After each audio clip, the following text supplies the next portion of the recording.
wa bidhaa fulani. Haleluya. Amen.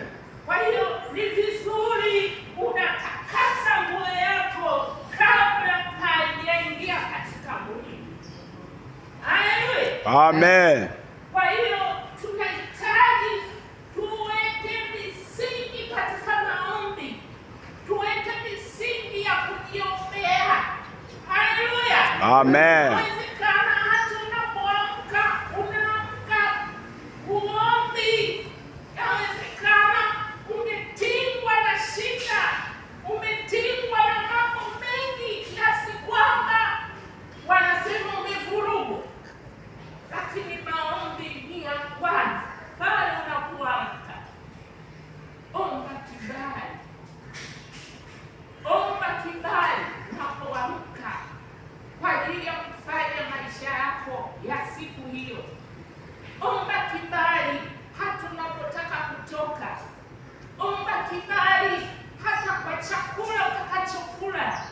Omba kibali kwa chochote ambacho unaona kitafaa katika maisha yako ya siku hiyo.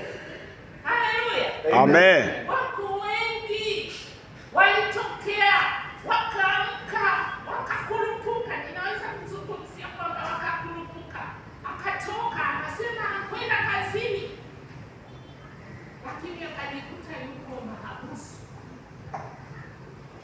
Lakini anaweza akajikuta yuko mochwari au anajikuta yuko odini. Haleluya. Amen. Kwa hiyo tunakumbushwa tuombe. Ndani ya maombi, Roho Mtakatifu anaweza kukuonyesha kitu. Unapokuwa unayafanya yale maombi, kama ilikuwa ni safari, kwambia usiende. Yes. Au usipande ile gari. Au usiende huku, nenda huku. Kwa hiyo ndugu zangu,